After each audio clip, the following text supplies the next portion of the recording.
Recently, I went to the WCA European Championship, and this is how my first event went.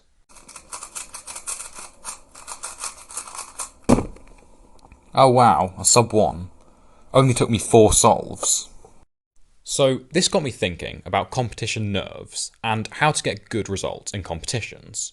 So in this video, I'm going to have a look at 2 common pieces of competition advice, go over why they are given, and try to improve them in order to make them more effective for more people.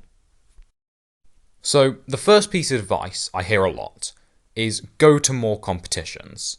This is because if you go to more competitions, you will get used to the setup and so will be less nervous when you come to do your solves.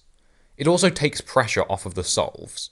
If you know this is the only competition you're going to this year, for example, that puts a lot more pressure on you than if you have another competition next month. So yes, going to more competitions will probably give you better results, but a lot of people can't do that.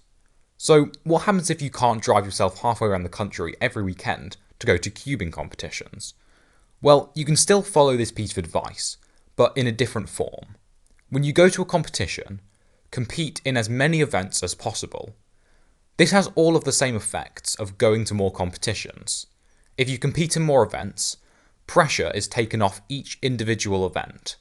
When you go to a competition, you should compete in every event you can solve. Don't worry about making cut-off if you can't for that event. I don't make cut-off for every event. Just compete and have fun in it.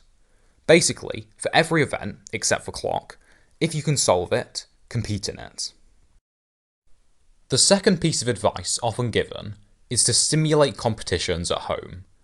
The idea here, again, is that when you come to compete, you will feel less nervous as you have practiced in as close to the environment you compete in as possible. Now, this is true, and competition simulation is really good, but I think that sometimes people focus on simulating the wrong things. Things like using a stack mat are good to practice, but not having practiced on a stack mat is certainly not the main thing holding back people's competition results.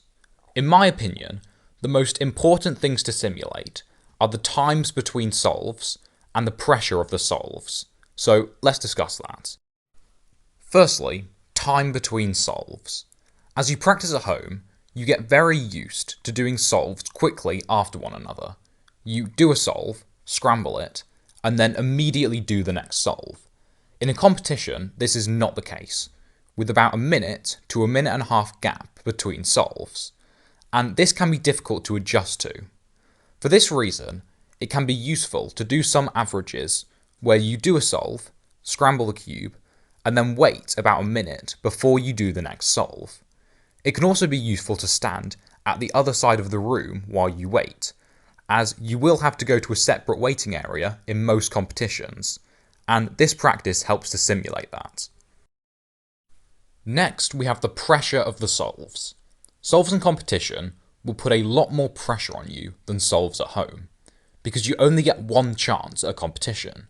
You can't just do another average or ignore the bad solves.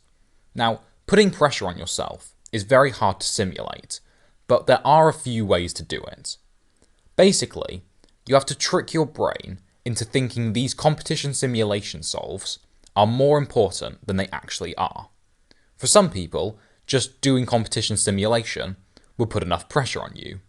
For others, having someone watch you can be a good way to put pressure on yourself. You have to find something that works for you, something that makes you care about these specific results at home as much as you will care about your competition results.